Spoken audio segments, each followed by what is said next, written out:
Whoa, whoa! He's down! I hope that's on. Was it on? Is it on? Is it on? I don't know. It's still on! It's still on! He fell!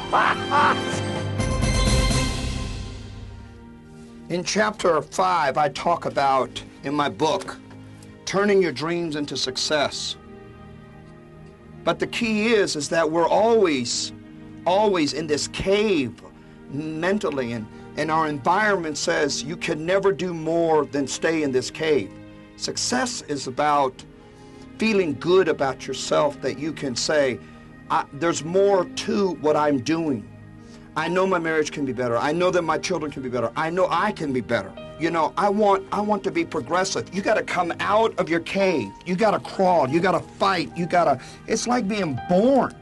And people are going to say, stay back in the cave. But when you get out of this environment of, wow, there's not a goal that cannot be accomplished, because when God is with you, He lets that dream and that goal be accomplished. Let me talk about the practical. You say, well, I don't know if I could change my lifestyle. Let me tell you something. When you're going through the cave, when you're going through the valley of decision, wondering if you're going to be able to better yourself with your dream that you want to achieve, you put one step in front of the other. Look at me. I mean, I'm saying, okay, I'm going to take this step. I'm going to get to that level over there. And each step that you take, you will find yourself getting closer and closer to that goal of saying, I believe my children are going to turn out right. I'm going to get higher in the level of the power of prosperity that God wants me to have.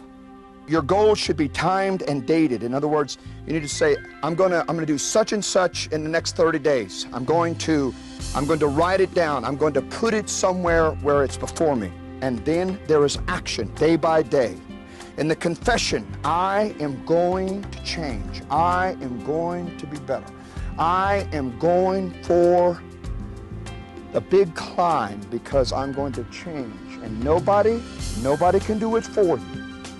But if you'll come out of the cave of your environment and step out, there's a world of opportunity that God says, I want to take you higher. I can't take it anymore. I can't stand here. Camera, can you do this? We're going to take a high risk here. All cameras, let's go. Come on, come on. Look. Barriers. Look here. Look, I'm running into this wall barrier. How can I get over this barrier? Watch me. I don't know what I'm going to do here. I'm going for it. I am going for my dream. I'm going for it. I made it. No barriers stopped me. Barriers. I don't know, Matt, you're asking me to do something I've never done here before. Excuse us, folks, we're on doing this televised program of my book, and I did it. You know, that's just like barriers. Dream barriers, things that get in your way. One of the dream barriers is defeat. Can I do it? Can I do it? Can I really do it? Can I climb the mountain?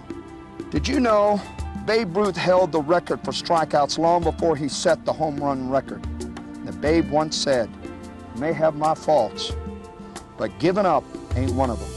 Thomas Edison, who tried thousands of materials before he found the one who made his incandescent light work, is quoted as saying, these three essentials to achieve anything worthwhile. This is what Thomas Edison said. First, hard work. Second, stick to it. Third, common sense. Barriers, things that stop us from getting to our dreams. Jesus says these words that probably are the most profound words when it comes to giving us information about what stops us. He says offenses will come. And the word offense means scandalon. Now, scandalon means a hole dug and you fall into it. It's a snare, it's a trap. And then you cover this hole and you camouflage it, and then you put a piece of bait on it. And then whatever you're hunting goes after the bait, falls into this hole, and is paralyzed or even killed. Jesus says that in life it's impossible for me to stop people from digging holes and baiting you which means offense. It's a barrier. You look at me, right? You look at me, get real close. I'm going to tell you, you got to remember this, that you have got to forgive. When Jesus told his disciples to forgive 7 times 70 in one passage, what 490 times in a waking day, they said increase our faith. When the disciples said how many times should we forgive, Jesus said 490 times one day. They immediately went to the question and said, increase our faith. Faith has something to do with forgiveness. The level of your faith is at the level of your forgiveness. If you have low forgiveness, you have low faith. If you have high forgiveness, you have high faith. Which means that when people try to bait you, whether it's your family, whether it's your workplace, and you're offended and can't forgive them, it was only scandalon. It was a trap. You went after the bait of being offended. I promise you that when you dig out that unforgiveness, you will have the power for every dream to come to pass. That's the power of getting your dreams so that you say, I'm going to climb to the highest heights I've ever climbed before. When you begin to speak, I can, I will, I can do all things through Christ. And every time you start speaking, it will happen. You go up, up, up.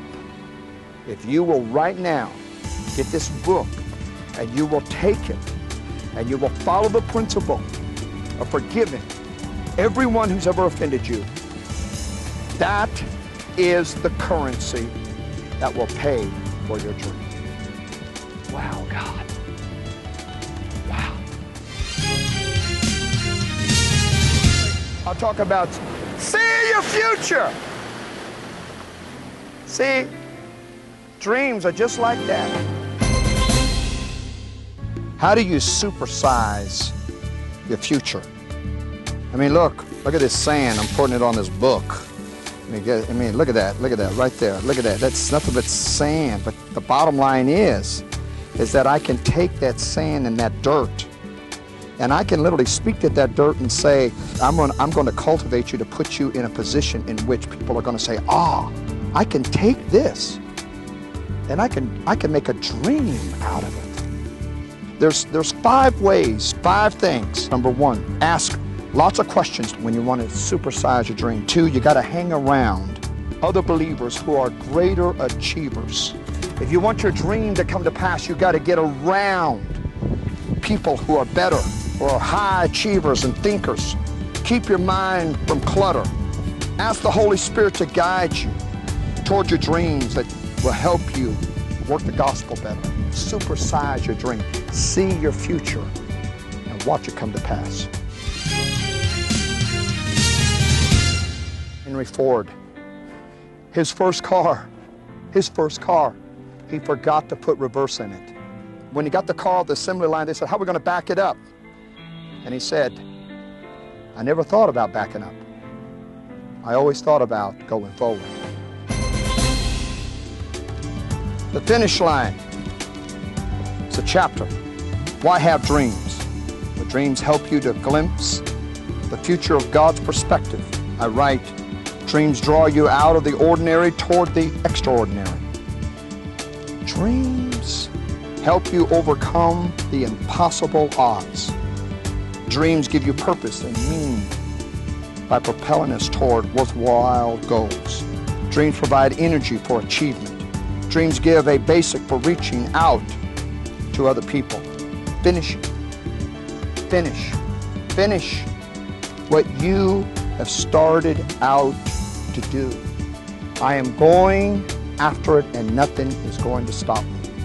I come from the Chicago area, so I'm a Michael Jordan fan. During his brilliant career, Michael Jordan won 6 NBA championships, earned 5 Most Valuable Player awards, and was selected to 13 All-Star games. He single-handedly changed the way basketball is played.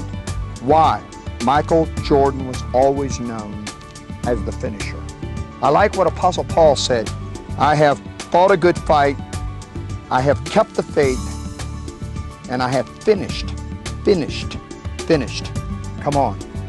Start this moment right now to say, I'm going to finish what I started out. Age has nothing to do with it. Time has nothing to do with it. It's you making up in your mind saying, I'm going for it today. Finish what is inside of you and forget about all the obstacles. Because if God is for you, who is the biggest dreamer of us all, then who can be against you? Go for the finish line. In the midst of what you're going through, God